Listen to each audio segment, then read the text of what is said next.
What's up, Grip Nation? It's Ian here from Grypmat. I'm super stoked about today's video. We are going to learn from Rocco, our in-house mechanic if you will, how to change the front brakes on your car or truck. So if you have any questions after this video, it's actually pretty in-depth on how to change them. Be sure to leave a comment below this video and we'll be happy to help answer it. But right now I'm going to hand it over to Rocco over there in California, and he's going to show you how to replace those front brakes. So hope you enjoy and let's get to it. Alright guys, so today we're going to as well as perform the brake fuel flush. So the tools we use for the job today is the caliper compressor. If you don't have this tool, you can also use a giant C-clamp. That will get the job done for you as well. I use my 3/8 electric ratchets. For this vehicle, which is the Mercury Mountaineer, we use a 13mm socket, a 19mm to get the wheels off. We use my pry bar to get the hubcaps off, and we used a 3/8 line wrench to break open the bleeders to press in the caliper pistons. If you don't have electric tools, you can use a 1/2-inch ratchet with a 19mm socket to take the wheels off, and then a 3/8-inch ratchet, and you can use a screwdriver to get the hubcaps off. First thing you want to do is jack up both sides of the vehicle. Today we're going to use a jack and some safety jack stands. And make sure to get the jack in a good spot to lift the vehicle. Get these front wheels off the ground so we can get to some work.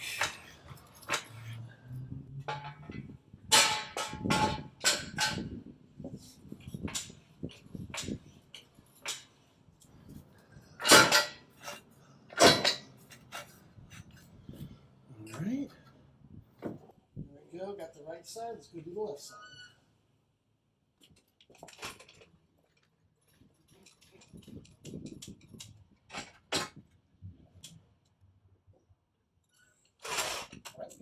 So, you want to find the hubcap in this case, use a pry bar to get the hubcap off and expose the lug nuts.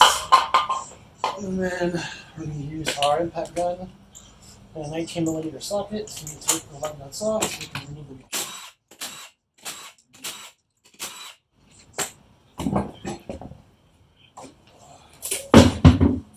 Alright, let's go do the other side. Safety first is always important. So since we're just lifting the front wheels, we got the back wheels chocked with the parking brake set. And even though I got jack stands underneath where they should be, I also have the tires underneath the vehicle just in case. If I'm underneath the vehicle, this may help me or save me from total disaster if those jack stands fail.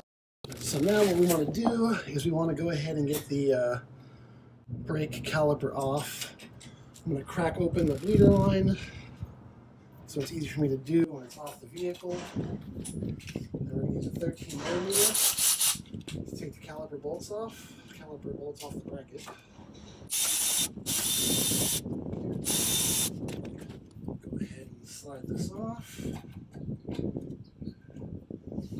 Put that over here for a minute.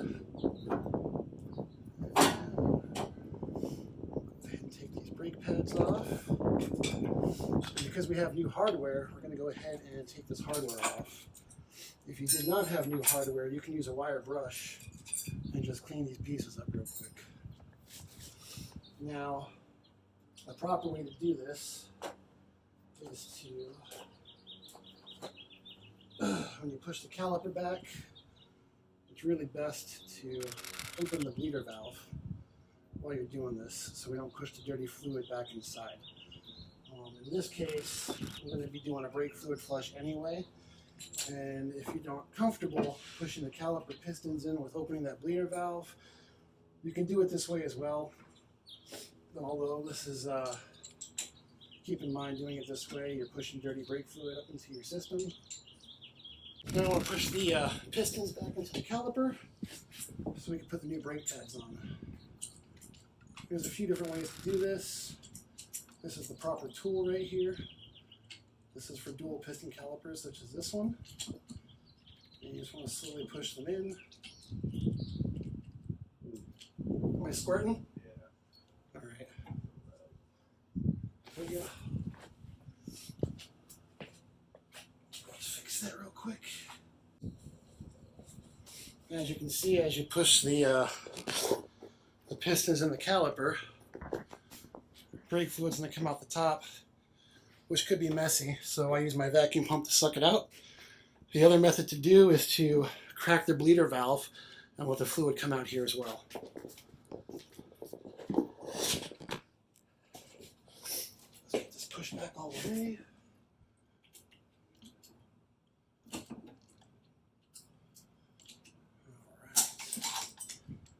Now we got the caliper pistons pushed back. We can remove the rest of the hardware kit so we're replacing it. And we're going to take these sliders out right here. This is what allows the caliper to slide back and forth to make sure the brake pads are getting even pressure on both sides. We're going to pull these out, clean them off, and put new grease in. So I'll go ahead and clean up the area here for the new hardware kit. Go ahead and put that in. This just snaps in like so.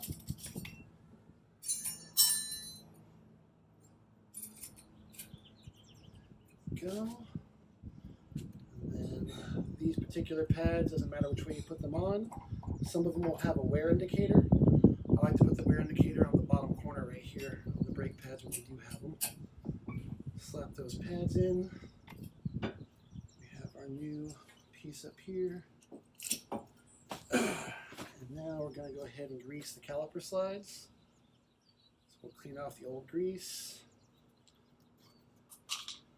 Get some new grease on there. That's about good. You don't have to get too crazy with it. Get that back in. Just cleaned off.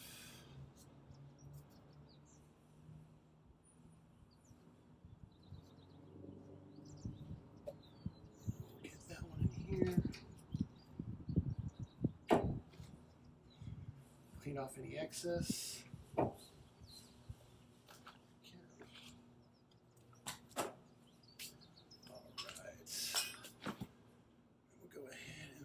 Back on. So some of these calipers, they have they're rounded on one end and flat on the other for these sliders. You always want to make sure you get these on the right way so they lock into place. And then we'll put these bolts in.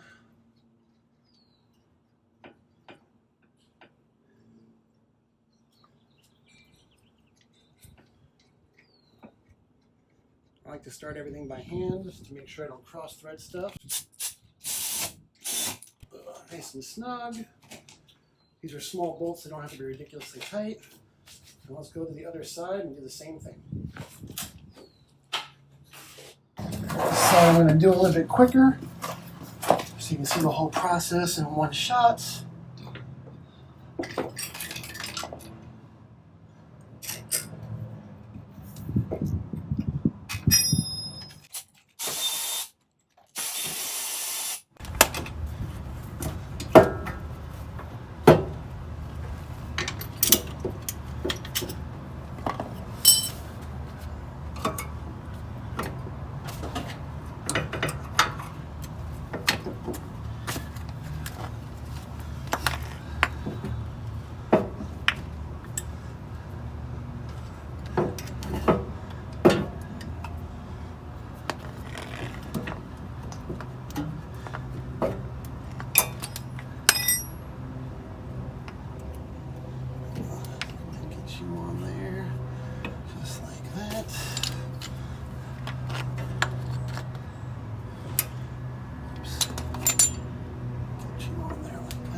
Push this caliper in with the bleeder valve open so we don't push the brake fluid back into the master cylinder and reduce any debris that's in this caliper going back into the brake system.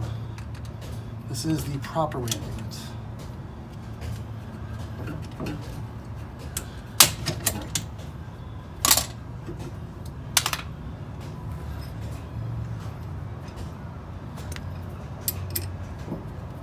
Right.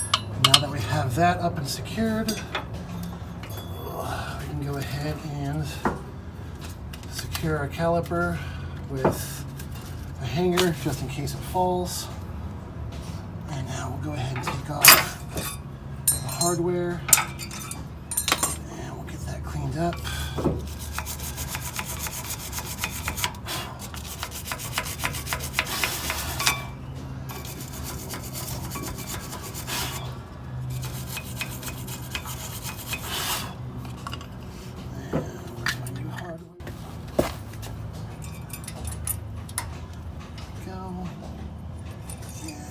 There we go. Oh. See, that one's got the wear, so we'll put that one on the bottom right here.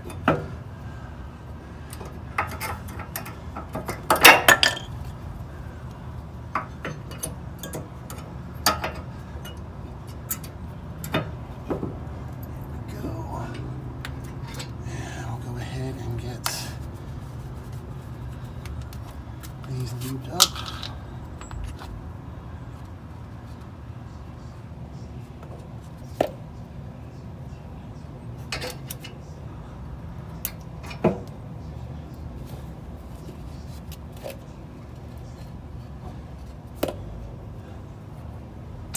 There we go. Secure the caliper. And we'll put it back on.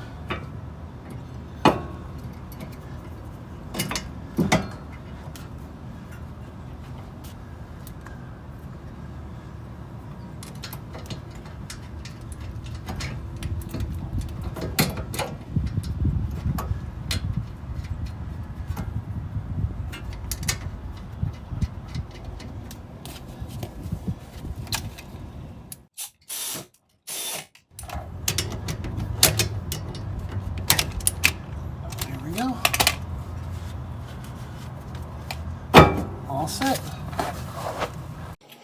And sometimes you make mistakes and you got to go back and put the hardware back on. No big deal. We're all human. Good thing we always double check our work before we put things back together. All right, so now we're going to bleed the brakes. There's a couple of ways to do this. One way is using a vacuum pump to suck out all the fluid out of the reservoir. You can also use a turkey baster. If you don't have either of those things, you can just go ahead and do it the long way, which is starting from the calipers and performing the vacuum bleed process until clean fluid comes out. Oops. So I got this fluid sucked out. We don't want to suck any air in, so now we're going to put fresh fluid in. And you always want to start with a brand new bottle. You don't want to use a used bottle because brake fluid's hydroscopic and it will absorb moisture. So if it's sitting there getting exposed to the elements, then you're potentially putting bad brake fluid into the system. So let's start fresh. So we're going to top this off. We're going to bleed one wheel at a time, starting from the right rear, and then working our way around the corner from the furthest to the closest.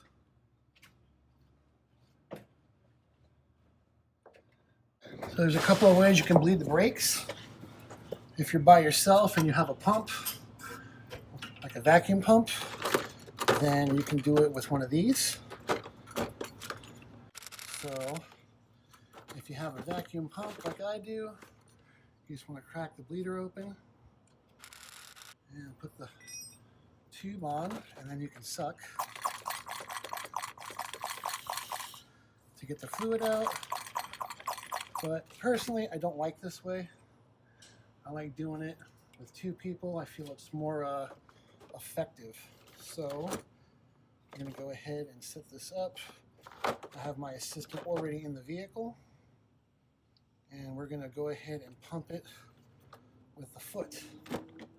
And I feel that this way is just more effective. So what you want to do is get yourself set up here, and then you want to have the person inside pump up the brake pedals. Go ahead and pump up the brake pedal a couple times for me, sir. And now you want to hold the brake pedal down, and I'm going to release the bleeder. You're going to feel the pedal fall to the floor. Just go ahead and follow the pedal to the floor and hold it to the floor, okay? When it gets to the floor, let me know. Did it hit the floor? Not yet. Okay, hold it. There it is, there at the floor. Up. And down. To the floor. Up. This is leaking more than it's working. Let's try this adapter right here.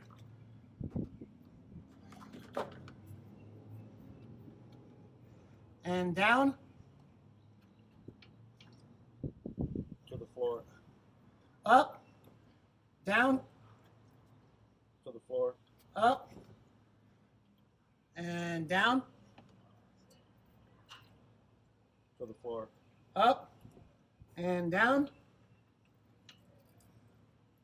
Up. Down.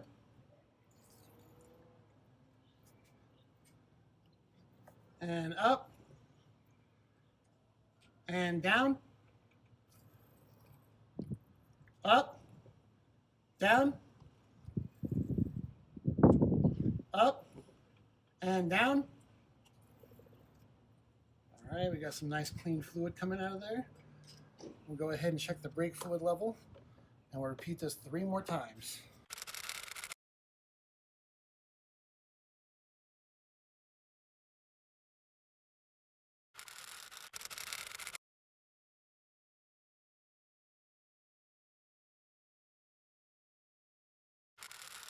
There we go. Go ahead and pop it up a couple of times. Feels good? Awesome. I'm gonna go ahead and now top off the brake fluid right here to the maximum level. And we are good to go. Fresh brake fluid in the entire brake system.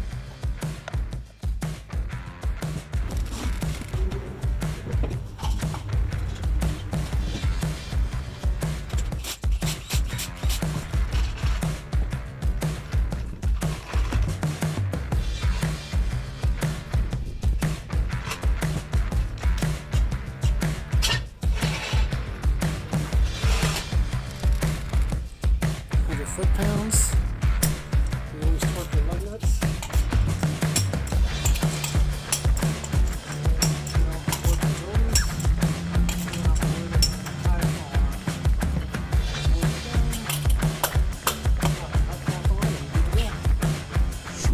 So as you can see, replacing your front brakes is really not that hard if you have patience, you have time, and of course the right tools.